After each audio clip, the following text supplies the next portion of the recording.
I hope I'm on. Good morning. Good morning. And now I will review very shortly, but next time I will give you a more full review of what is left in our course. So that is lecture number 20. And okay, syllabus contains the following topics. 1, deflection of beams.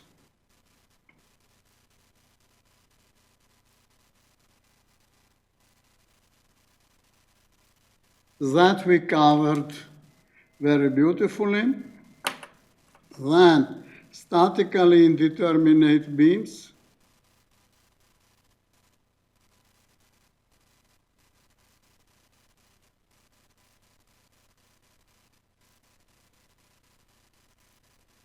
That was also covered totally. Then, static failure criteria.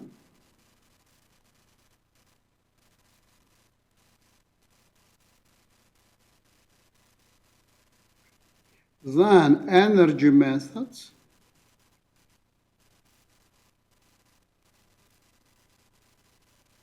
And then 5, instability or buckling.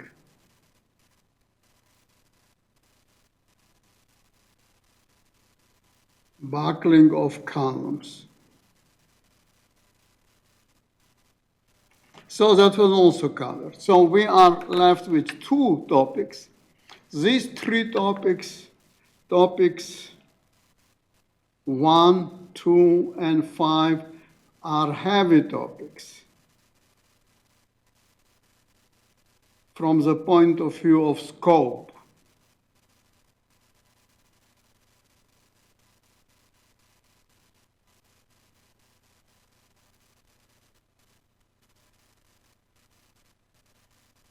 So each needed approximately 3 weeks to 1 month. These 2 topics are smaller relatively, so the topics 3 and 4 will be covered in April.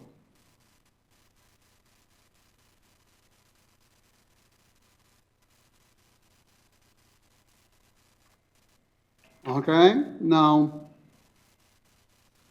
topic 3, static failure criteria.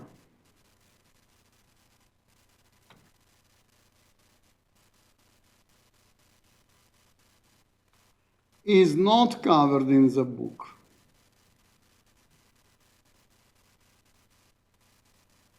In the textbook by Hibler.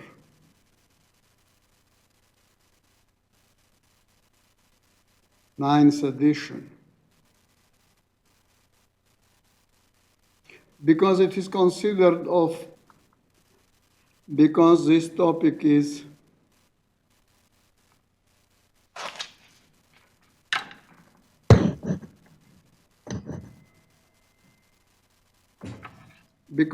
topic is somewhat advanced.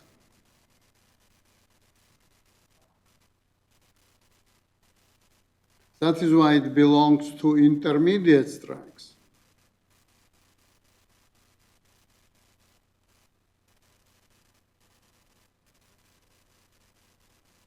So I'm giving you my own exposition of these topics, of this topic. Okay, then what is left actually is we are left with 1 test, 1 more project, and 1 retake test. I think I gave date of this one. Date was given. That is a date where so-called final exam is scheduled. We have no final exam. However, during that time, we will administer retake test where student can retake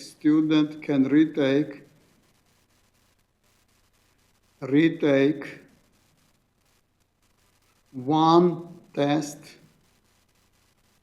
that he or she wants to improve.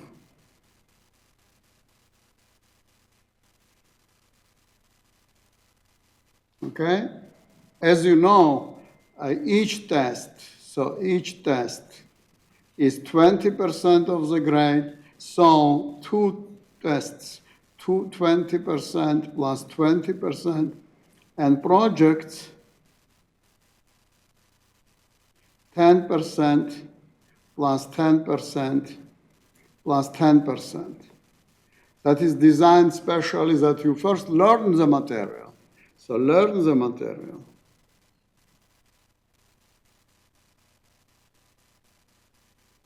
And plus, and that was my personal consideration, reduce effects of tests because they are in confined time span, and may cause to anxiety, pressure, etc. So in order to take this pressure from your lives, I actually offer projects which are also making you closer to your reality, so to say. Now, today is April 2, I think. The best advice I can give you: no outside work if you can afford.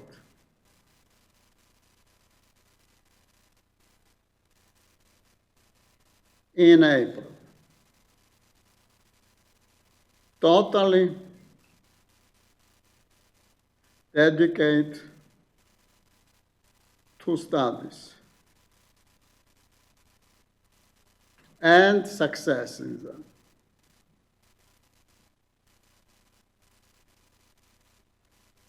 Okay, that is usually, I give such a recommendation 2 times a year.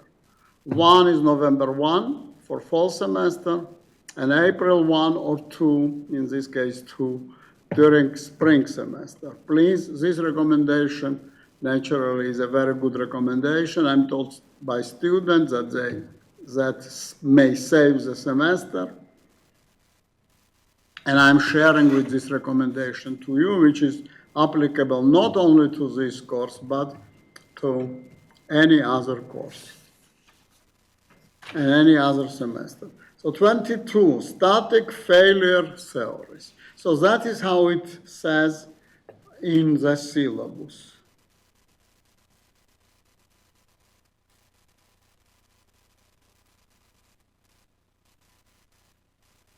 Okay, what is the simplest possible case? Simplest possible case we already know. You know both in Strengths of Materials 1 or first course, regular course.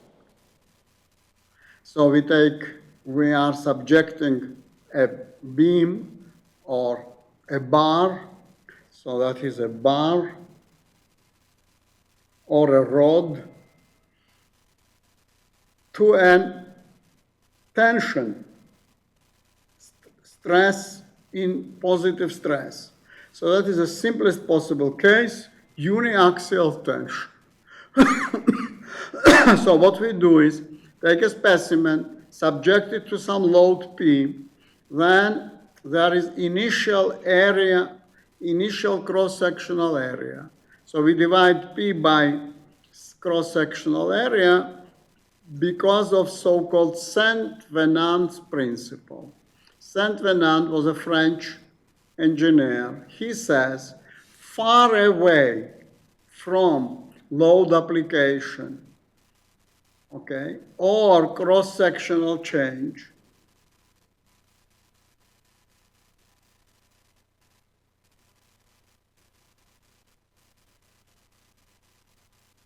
Location, okay, load application location, sorry. Or cross-sectional change, stresses are uniformly distributed. So that is a true distribution under the load.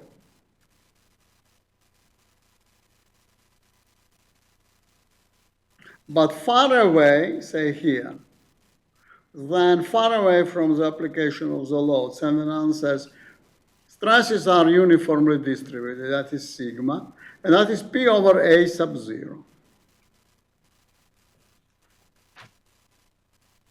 Okay, then we increase the load. We increase the load,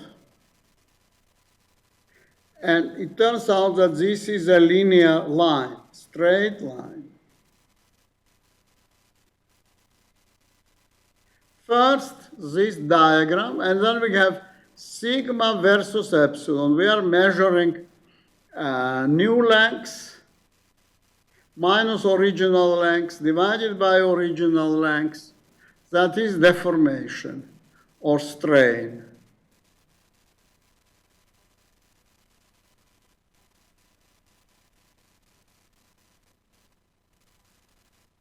So it turns out that the linear relationship holds until something that is called sigma PR, proportionality, not public relations, but proportionality limit. According to the Hooke's law, in this region we have Hooke's law is valid. Sigma and epsilon are proportional to each other. Okay. So actually Hooke said that deformations as tensions. That was his phrase. Can you imagine just this one phrase, okay? 3 words made him famous. He actually allowed strengths of materials,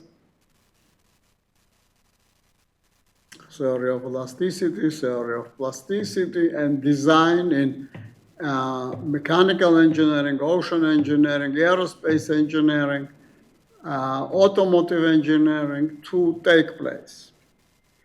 So sigma is proportional to epsilon. Now this coefficient of proportionality is E, we denote by E. Okay, E is proportionality constant, modulus of elasticity, or Young's modulus, after Thomas Young, who introduced it. So then, next one here, there is something before it turns, okay, before there is inflection point and going to sigma yield street. There is sigma E. Elasticity limit. Now, what is elasticity limit? That is sigma elasticity. So that is a bit to the right. If we are unloading, we are going by the same line. If we are unloading from, that is proportionality limit, sigma proportionality. After that is not proportional, that is already nonlinear behavior. But still, in the beginning, if we unload, then we go back by the same line. However, if we cross a bit, so this guy is sigma bigger than sigma E, then we are not going according to the original loading line, but some line which is parallel to this line. Okay, that means that, okay. Now, behavior after sigma E, beyond sigma E, material is not elastic, but there is a plasticity effect. Plasticity is lack of elasticity. Okay, this yield stress is a dangerous position. We are told, for example, in some stores now, so there is a, say, cashier, and then there is a shield, okay? That is a shield. Shield was introduced. So this shield says that sigma should be not just smaller than, sigma stress should be smaller than yield stress. That is a design consideration.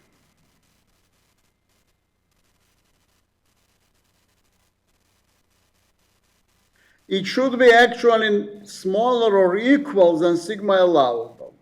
This sigma allowable lies below sigma. So that is the shield or buffer zone.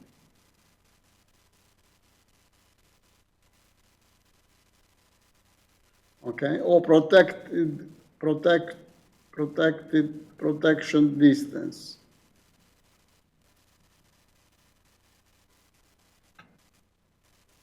So sigma allowable equals sigma yield divided by K required. K required is required safety factor. This was introduced for the first time by Belidor, 1729, French engineer.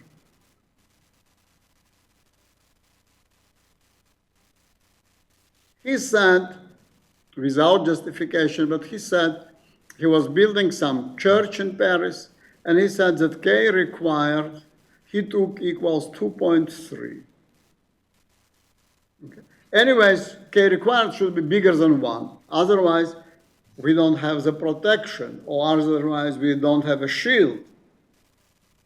Okay? Must be bigger than unity. Sigma allowable is a fraction of sigma y. That is some fraction. Proper fraction. Okay, now we are asking many questions, of course. That is what we are good at, to ask questions. We humans are asking questions. What happens, namely, when does element break? If there is no uniaxial stress. Okay, uniaxial stress we know. We learned it in material science. We learned it in strength of materials in the first course. What happens, namely, multi-axial stress state? What happens in the multi-axial stress state? What is this? So look, this is uniaxial. Now what happens if there is a load here acting like this? Okay, there is additional stress, say in outside direction. Okay, then what we can do is what we could do. That is my explanation. I never read in any book this explanation. Okay, what we can do is then, pay attention, conduct new experiment, but here will be 1 kilonewton. And we keep this 1 kilonewton constant. Then we increase the load, and we will find when it will be broken. So probably this value will be less than here, so probably behavior will be like this. So we have to find this experimentally, it's smaller than yield stress. Then we imagine that there are 2 kilonewtons. Then we will find, we again do the experiments here, and we will find this value, which is smaller than this value. Then we continue this, 3 kilonewtons, 4 kilonewtons, etc. So what we can do is as follows. Look, please, create a table. So this value we know already from every book. Then we have to have a table which contains the following data. If there is 1 kilonewton, then the breaking stress is this. If there are 2 kilonewtons, then breaking stress is this, etc. So what we are doing, imagine we need 10 power in 6 or million different values of lateral stress. Okay, this 1 Newton, then 2, then 3, then 1 million, imagine. So then pay attention. What we have is as follows. That is a dangerous stresses. Sigma yield if we have 0 in lateral. Sigma in lateral direction is 0. Then that is sigma yield. Then if there is 1 kilonewton, then some value 1. If there are 2 kilonewtons, then some value 2, which is smaller than value 1. Then if 3 kilonewtons, then it's value 3, which is smaller than value 2 and smaller than value 1, etc. 4 kilonewtons, etc., 10 in power 6. Okay, okay, that is fine. So what we can do is then have this, we can publish these results.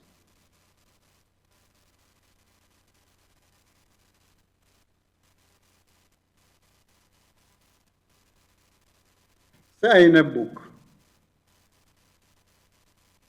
So if every page has 20 entries, then how many pages we will have? 10 in power 6 divided by 20, or 100 times 10 in power 4 divided by 20. That equals 50,000 pages.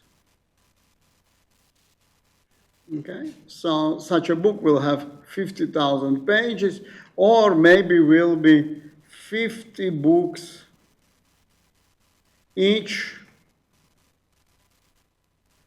1,000 pages. Okay, then we are continuing. But what happens if there is a stress in the third direction? What about stress in third direction? Then we can do the following. Look, please. First of all, we can conduct this experiment when lateral stress is 0. Then lateral stress is 1. Okay, that second entry. Then we keep this lateral stress 1 and increase. So here this is 1, and then it is 2.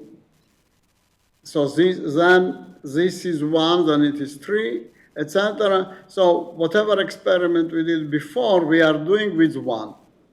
Then we are doing with 2 here, and etc. For each value sigma z equals 1, say 10 in power 6 cases of sigma y. We increase sigma x and get experimental failure value.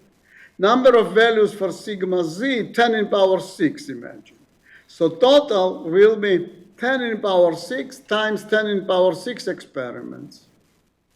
Okay, as I said, we should put it into a book. So let us calculate number of pages of these books. So will be 10 in power 6 times 10 in power 6 divided by 20 lines per page. So 10 in power 12 divided by 20. So it's 100 divided by 20, 10 in power 10. So it is 5 times 10 in power 10 pages. Too heavy a book. Maybe we could put it on World Wide Web. That is also a possibility. But it's very expensive set, but there is very expensive set of experiments. Anyways, humankind did not go this way. The way that I described to you, humans did not go.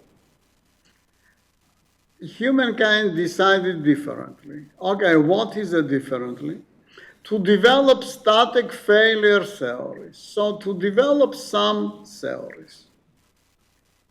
Some theories about collapse. Because experimental way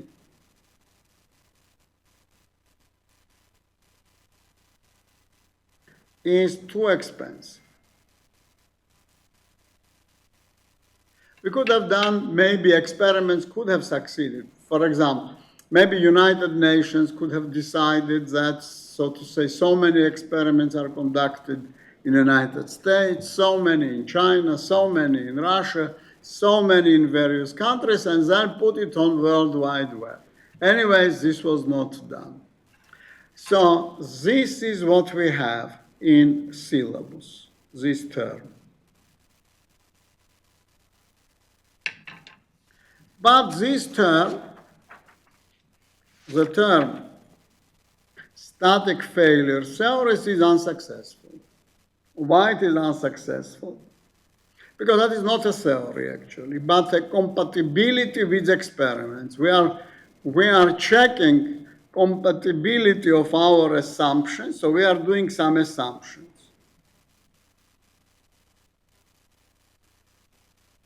And then we are checking with experiments, and so, but that is not a theory. Better term will be static failure criteria. So I will teach you the static failure criteria. Okay? If you want, that is like models. By the way, if you know, there are several coronavirus propagation models.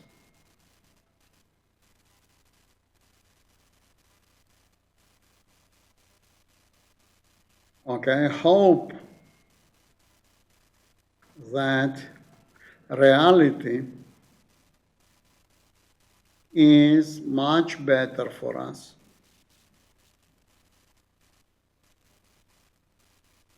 for all of us than these models.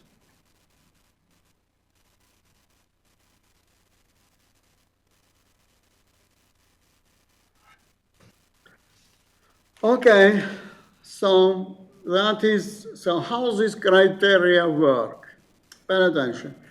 We have this multi-axial stress. Multi-axial stress.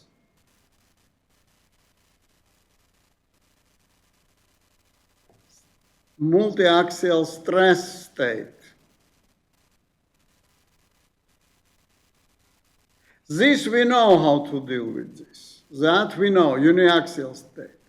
So criterion will be, look please, criterion will, so here we have three stresses, sigma 1, sigma 2, sigma 3. How do I denote the stresses? Sigma 1 is the biggest.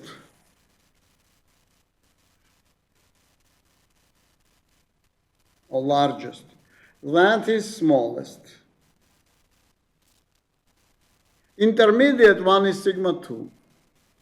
So sigma 1 is greater than sigma 2, greater than sigma 3. I should have written sigma greater or equal. Sigma 2 greater or equal, because sometimes the stress, some of the stresses could be equal to each other.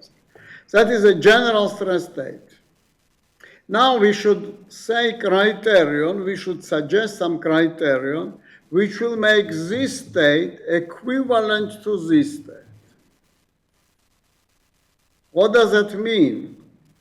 That means that equivalence, so that is this equivalence.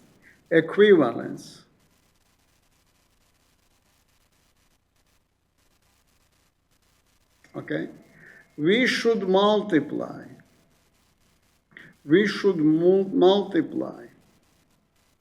stresses in multi-axial stress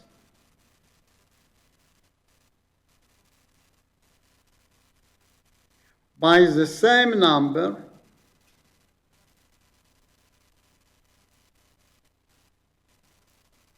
as we should multiply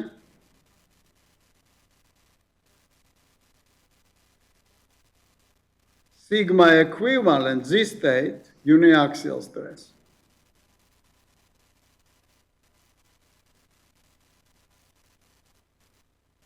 To get a failure.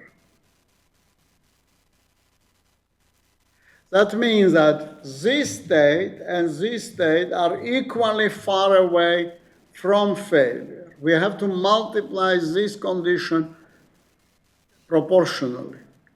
by the same number as this. So from failure point of view, this and this are equivalent.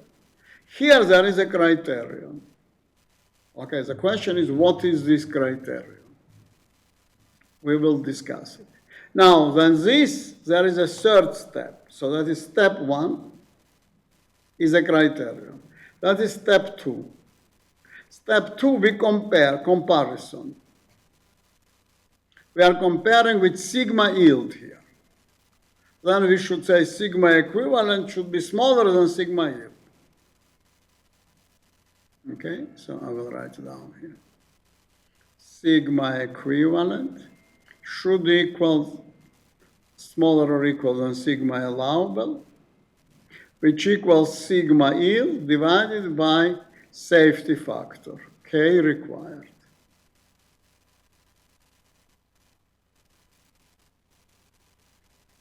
Any questions here? Please, please, please, please, by all means, send me questions. When you are sending a question, say about some page, write down page 2010. But please don't send me like this. I have a question on 2010. Please explain it. Because in order to explain an entire page, I have to cover a lot of time. Okay? But you can ask, what is written there in this box underneath step 1? Why did we need this criterion? Because without any criterion, we don't know how this relates to this. Can we reduce this situation to the situations that we know? Okay, that is a very mathematical approach.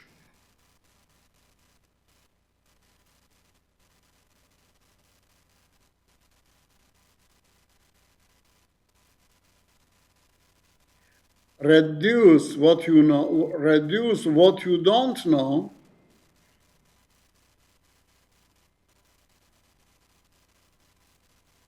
to what you know.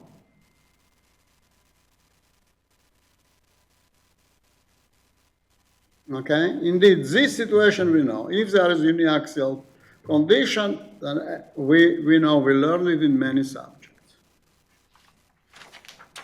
First criterion.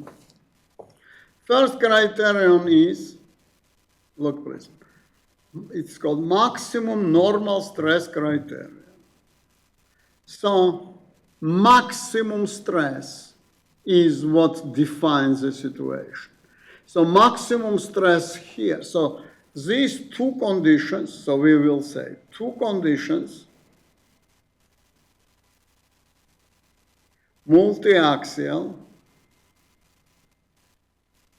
and uniaxial,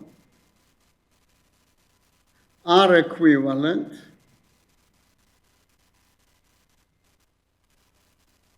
if they share maximum normal stress.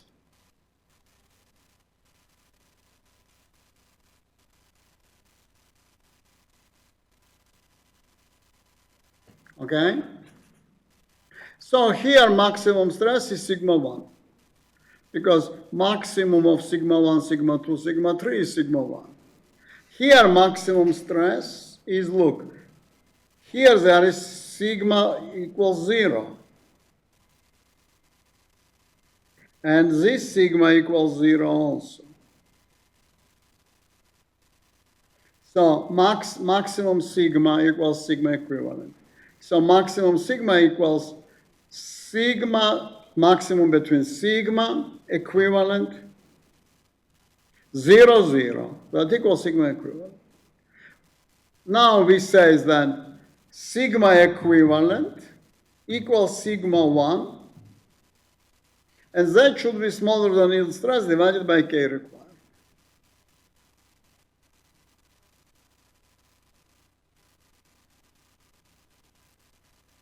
Okay? That is the first criterion. First criterion is a criterion that first comes to mind. Because maximum, surely that maximum stress should play some role. Let me write it down. Surely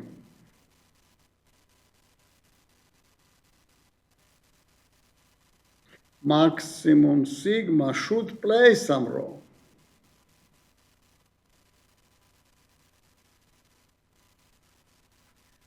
But this criterion says it plays 0.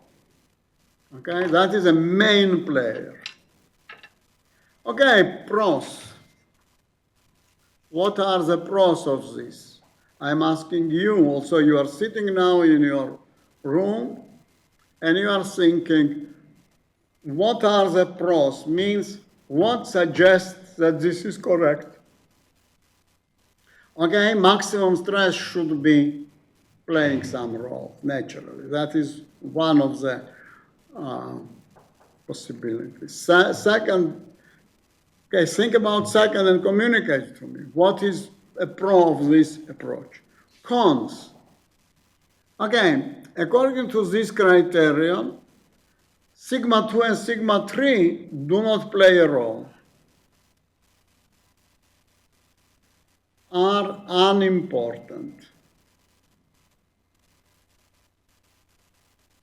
Okay?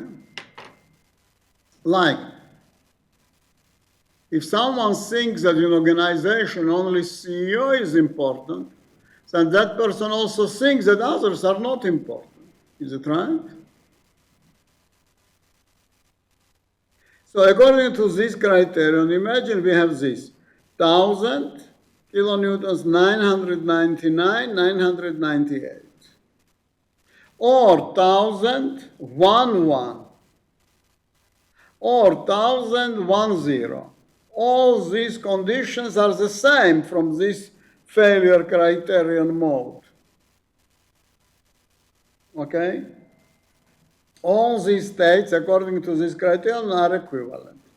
But we should think that this cannot be, because this condition probably is more dangerous than this condition.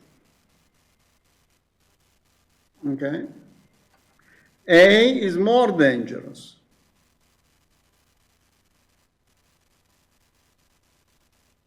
Than B or C. Anyways, if you are coming to the organization where maybe experiments show that maximum normal stress criterion should be used, then you will use that criterion. Because you, as an engineer, you are following the code of practice, unless this code of practice is changed.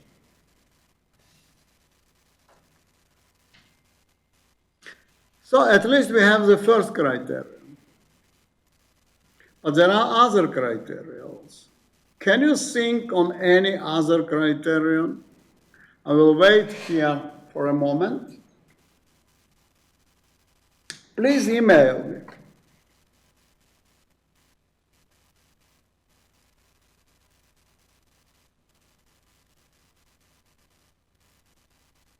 On your suggested criteria.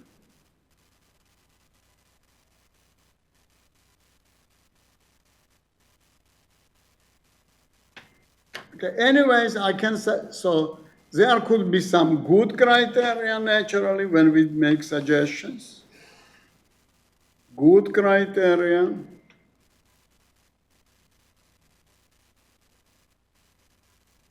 Or bad criteria.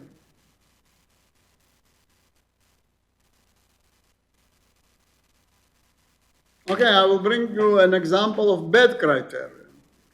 Bad criterion is not sigma 1, not maximum stress is responsible for failure, but intermediate stress. Sigma 2 is equivalent to both, should be equivalent to both cases. But here, look, here there is sigma 2. Here sigma 2 is 0. We are comparing this state with this one.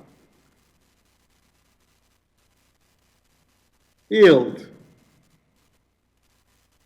That means that this would say that because that is sigma 2 is 0, this never fails because 0 is always less than sigma yield. So actually we would arrive at a conclusion that it never breaks. So that is a bad criterion. Okay, please send me other examples of bad criteria. Okay, for example, of course, sigma 3 is equivalent, then it's also bad criterion. Sigma 2 should be the same, or intermediate stresses should be the same. That is a bad criterion. The same is smallest stresses should be the same, also is a bad criterion. Okay, so at least we will continue this topic. Now we are coming back to something that we had, hopefully we had in strength of materials. Please send me, if you had this, please inform me.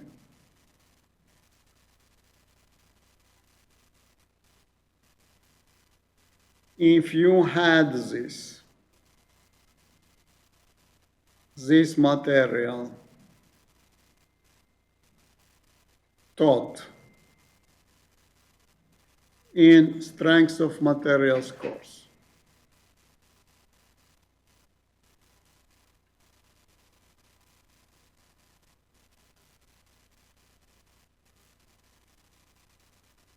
Okay, first of all, we take an element, and multi-axial stress is not only normal stresses, but also shear stresses.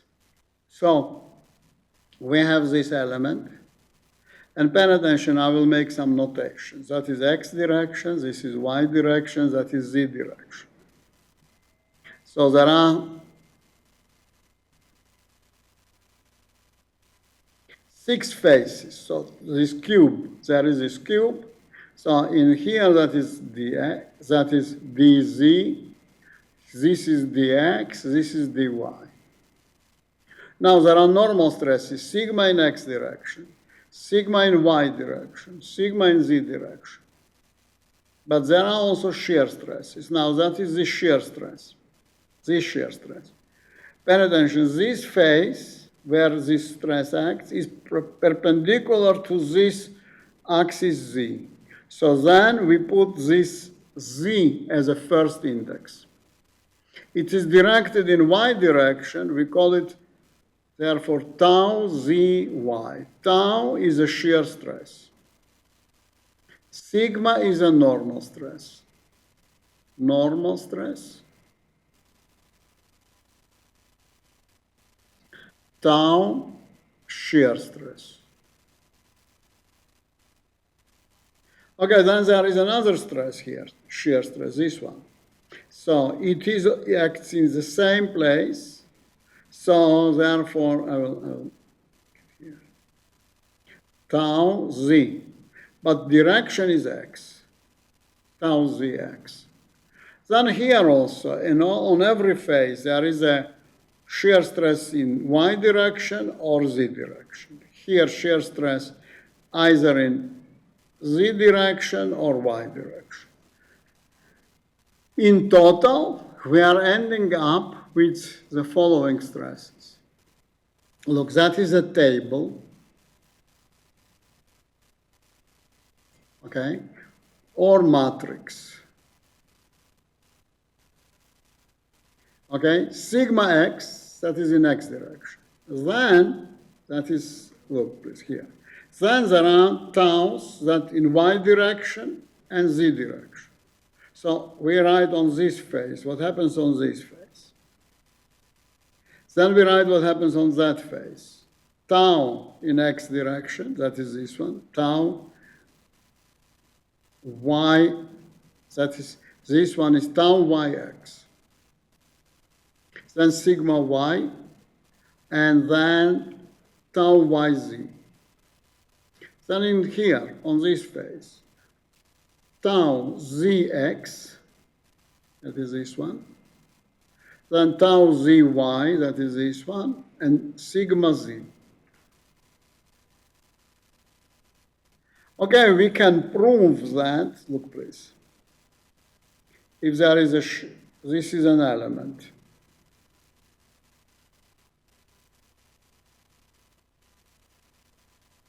Okay, so here let us consider this force. That is tau yz, and this is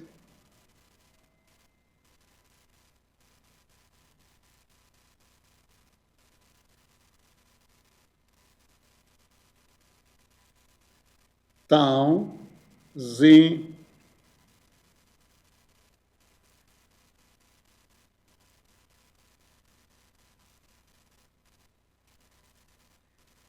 this one is tau zy.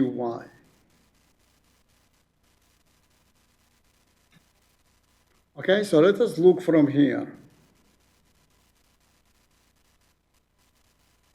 Then we will get, look please, tau yz, and that is tau zy.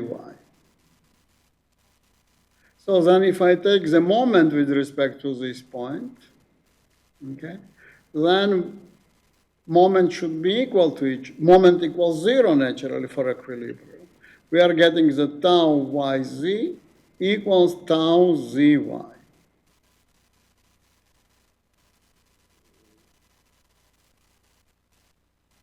So shear stresses with, when we change the indexes, the shear stresses are the same. So that means that this matrix is a symmetric matrix. This equals this guy equals this one, and this guy equals this one. Okay? Now, when we say stress, what does it mean, stress? Where does it act?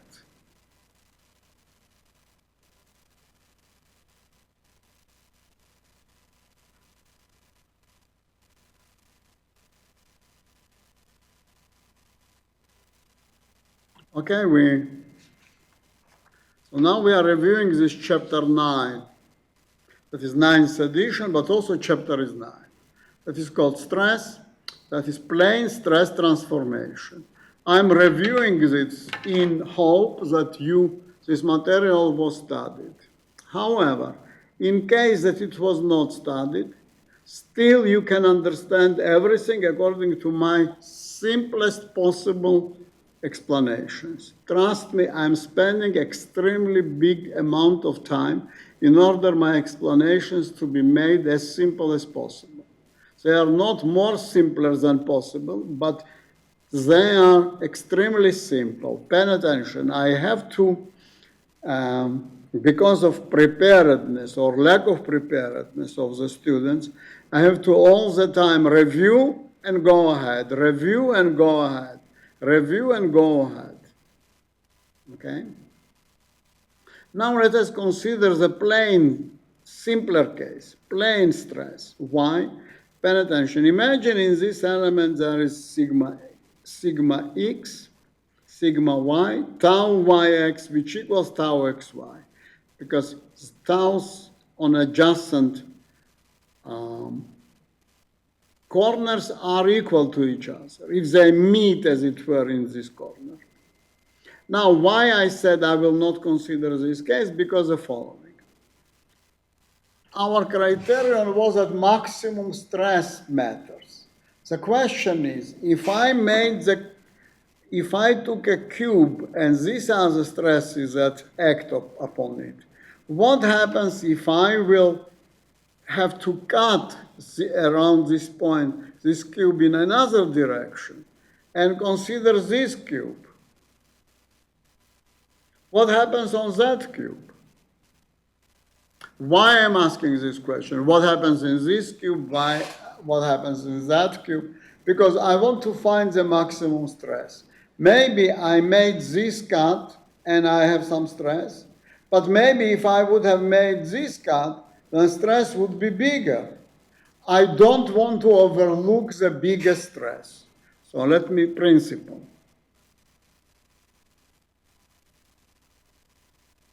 I don't want to randomly overlook the biggest stress.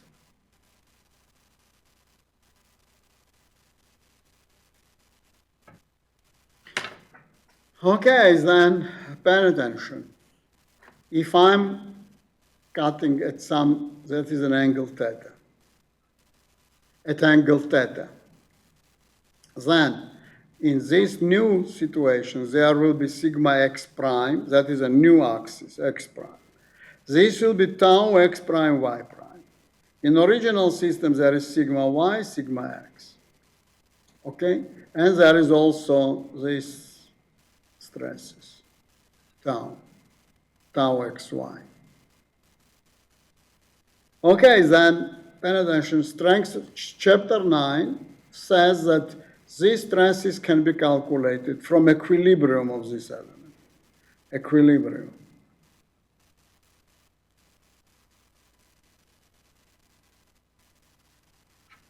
So we get sigma x prime equals sigma x plus sigma y, so that is tau xy, plus sigma x minus sigma y divided by 2 cosine 2 theta, that is this theta, plus sine tau xy sine 2 theta. And this new shear stress will be tau x prime y prime equals minus sigma x minus sigma y over 2. Here is cosine, but here is sine 2 theta plus 2 tau xy cosine 2 theta. How to obtain sigma y prime? So what is the sigma y prime? Actually, there is this element. So that is sigma x prime. So that is sigma y prime. So sigma y prime is nothing else but sigma x prime calculated at theta changed 90 degrees plus theta. Because between these two faces, there is 90 degrees. That is 90 degrees. So then I substitute here instead of theta, theta plus 90 degrees, I get sigma y prime. Equals sigma x plus sigma y over 2 minus sigma x minus sigma y over 2 cosine 2 theta minus sine tau xy sine 2 theta.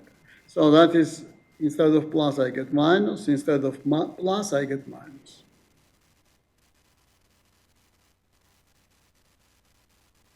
Now we will put some, okay, so pay attention. In original direction, I have sigma x and sigma y. In new direction, there is sigma x prime, sigma y prime. I'm looking where is stress bigger, because stress in biggest value of stress will be playing a big role.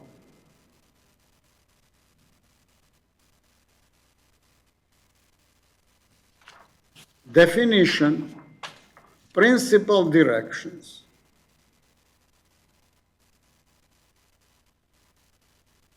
Principal directions. Principal directions are directions such that tau x prime y prime equals 0. So that is the definition. If there is a direction where tau xy does not exist, then this direction is a principal direction. So principal directions cannot stand tau. They want tau to be 0, not present.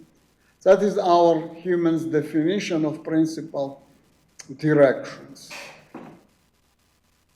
So it's very simple then. We write down tau x prime y prime equals minus sigma x minus sigma y over 2 sine 2 theta plus tau xy cosine 2 theta, and we equal it to 0.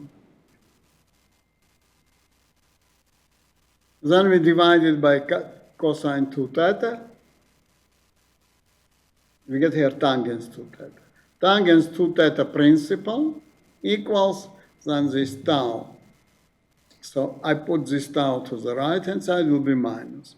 But minus divided by minus will be plus. So tau xy divided by sigma x minus sigma y divided by 2. Okay, so that is one consideration, principal directions. Then we are asking the following question that we were interested. Where are the maximum normal stresses? Okay, we differentiate sigma x prime to find this. Okay? Because at maximum, first derivative equals 0, or minimum.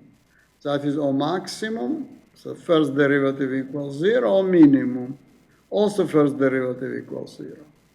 So this sigma x prime d theta equals 0. So we have, I rewrote this formula. Sigma x prime equals sigma x plus sigma y over 2 plus sigma x minus sigma y over 2 cosine 2 theta plus tau xy sine 2 theta. I differentiate. This first term will give me 0. Maybe I'm going too fast, so I will wait a minute.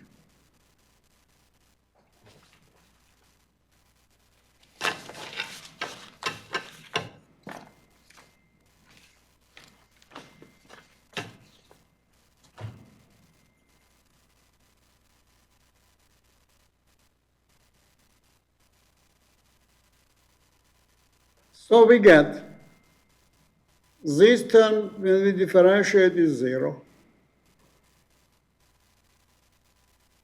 Cosine 2 theta's first derivative is minus 2 times sine 2 theta.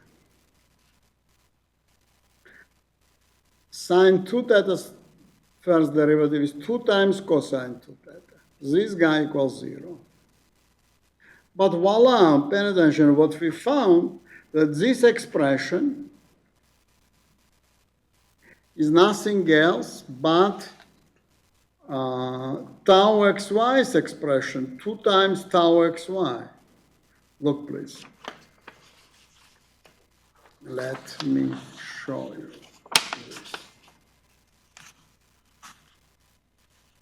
Okay, that is tau xy, and that is a derivative of sigma x.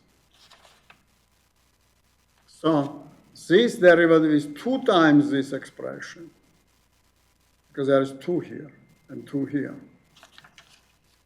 So that means that extremal normal stresses act in principal directions. So that means that, look please, there is some direction, we have to find it, okay, theta principle. So here there is max sigma extremum, and there is no tau. If there is sigma maximum, then there is no tau there.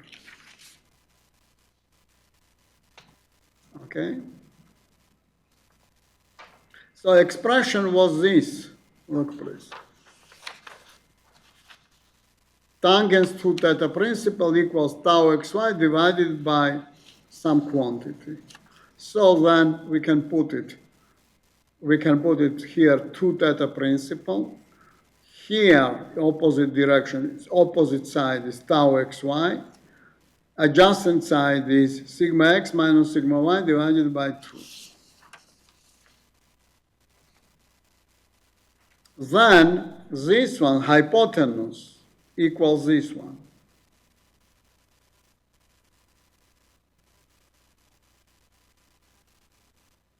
Then I can get sine of this 2 theta p.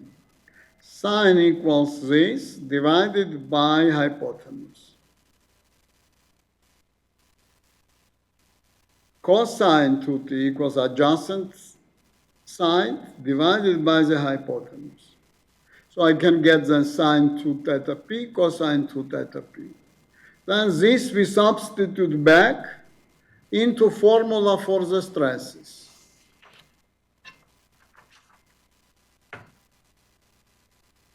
Into here. Then we get sigma maximum minimum, that means extremum, sigma x plus sigma y over 2 plus minus sigma x minus sigma y over 2 squared plus tau xy squared.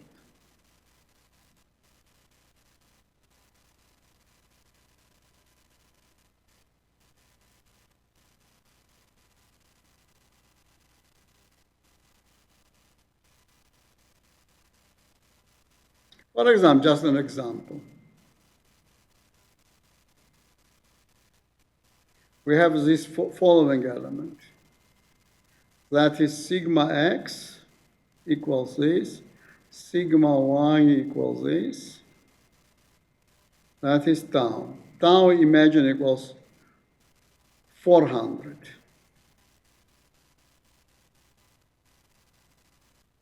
So sigma x equals 1600. Sigma y equals 1000. How much is sigma max min? Equals sigma x plus sigma y. 1600 plus 1000 divided by 2 plus minus square root. Sigma x minus sigma y, 1600 minus 1000 divided by 2 squared plus 400 squared. So will be sigma max min equals 2600 divided by 2, 1300 plus minus 1600 minus 1000 is 600 divided by 2 is 300 plus 400 squared. So this is very simple. That is so-called, this is like Egyptian triangle.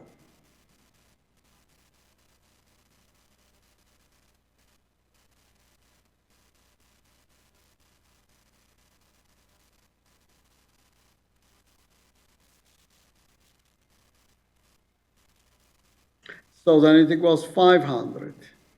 So this equals 1300 plus minus 500. So sigma maximum then equals 1800 and sigma minimum equals 800. Okay, that means that, look, please, original state is 1600 and 1000 and shear is 400. This will be like this. Somewhere will be 1800 and this will be 800 and there is no shear. So these are principal stresses. Okay, I just use this formula. These are neat formulas. Okay, in principal directions, tau is 0. That we understand. Now, what happens with maximum of shear stress? We can ask. We answer the following question. What is the maximum normal stress? Now we have a question. What is the maximum shear stress? Okay, we can just write down the expression for the shear stress and make proper differentiation. Are we done with this example? I just invented the number so that I'm getting an Egyptian triangle and I can calculate it very easily. I was just lazy. I did not want to put any numbers and then need to calculate square roots, so I did a shortcut. Any questions?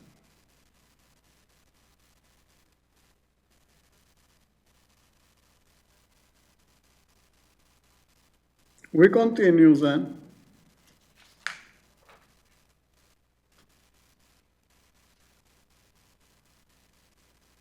Maximum in plane shear stress.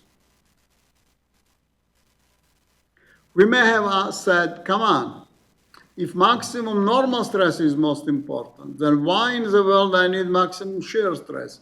We will need this later. We are making a good investment. So, okay, the formula of transformation is tau x prime y prime equals minus sigma x minus sigma y over 2 sine 2 theta plus tau xy cosine 2 theta. As I said, please tell me if you learned this transformation of stresses in plane stress, because that is very important. If you did not learn, I'm teaching now. But you did learn, if you did learn, then in the next semester, this part will be skipped by me. And I don't need to spend time on this. I could spend more time on other topics. So I differentiate expression for tau x prime y prime with respect to theta. We get, okay, sine 2 theta's derivative equals 2 times cosine 2 theta. Cosine 2 theta's first derivative equals minus 2 times sine 2 theta. So I get this one. Then I divide again by cosine 2 theta, I get tangents here. So tangents here equals this guy divided by this. Minus, because I transfer 1 to the right-hand side, so 1 minus will be staying. Minus sigma x minus sigma y over 2 divided by tau xy. So I wrote here tangents to theta shear. What is theta shear? That is a theta where shear is maximum. Before, we obtained tangents to theta principal. That is where shear is 0. Here, shear is maximum. Shear is 0. So I will write it down. Shear is max. Shear stress is extremum.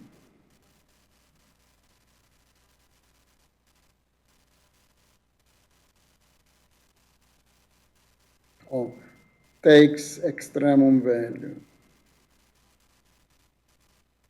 And here, shear stress is 0.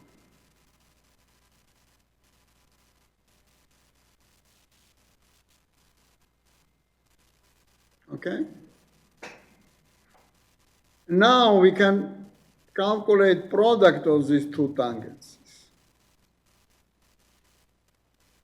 And we get tangents to theta shear times two tangents to theta principal equals this. Look, whatever is here in numerator, here is in denominator. Whatever is in denominator, here there is a numerator.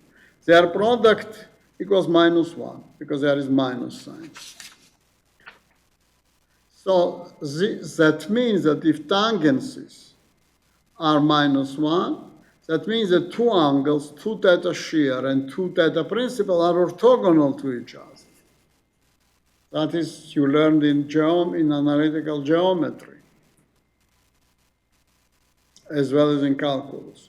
Or theta shear and theta principal are 45 degrees apart. How much is tau maximum? We are obtaining this formula. Sigma x minus sigma y over 2 squared plus tau xy squared.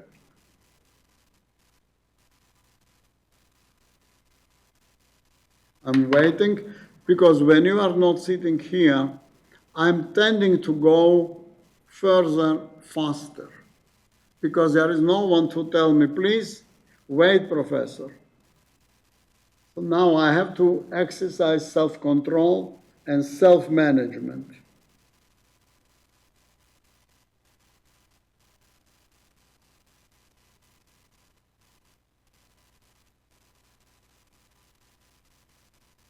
How did I obtain this formula?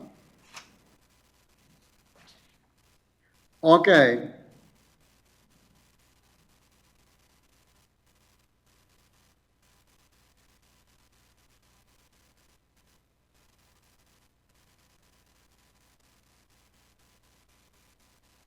So we wrote tangents to theta shear on previous page equals minus sigma x minus sigma y over 2 divided by tau xy. From here we get 2 theta shear, and then we substitute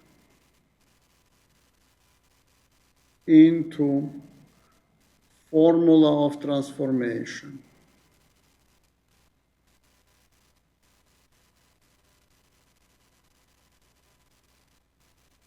Tau x prime y prime equals minus sigma x minus sigma y over 2 sine 2 theta plus tau xy cosine 2 theta.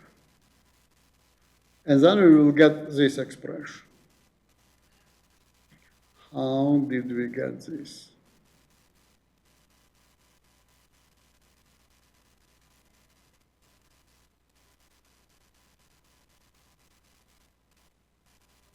Okay, this formula.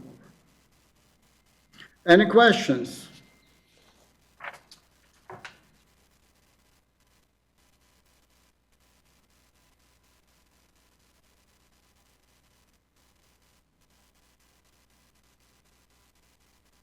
Maybe I will repeat what I said in the very, very beginning of the lecture, that we are left with one test and one more project that I will be assigning as soon as possible, means before or on April 9, because the second project you should submit by April 9, so I will assign probably on April 9 or April 10. And we will have 2 more weeks to submit it. Then one retake test. The data was given, I think the data of final test that was scheduled. We don't have a final test, we don't have a final exam. This course, professor has a right to not to have final exam. On the first day of the course, professor should announce the rules. These rules may include having no final exam. Why I canceled this final exam? Because extremely many students, research shows, are preparing to that final exam. They say, I will succeed in final exam, I'm smart, I'm a genius, I am outstanding, therefore I'm not going to do almost anything during the semester. Then they come and they fail. In order to prevent that failure, I decided not to have that test, but rather every time that you take a test, 1, 2, and 3, that is actually like final exam. You do a project, that is like final exam. You submit a homework, that is like final exam. So projects total is 30 credits, which is like 1.5 exams. Okay, here, tests in total give us 60% contribution, and project gives 30% contribution. So that means that projects give half the contribution of the tests. Yes, tests are very important. However, projects are not negligible. If student says, okay, I will do the test, I'm not going to do any projects, projects are a must. If student does not submit even one project, then he will not graduate from this course. He cannot get passing grade. Okay? So this allows actually that also in the test I put 40% of the test I put as a theoretical part so that you will learn the theoretical part. By the way, I have a couple of minutes left. During the test number 1, are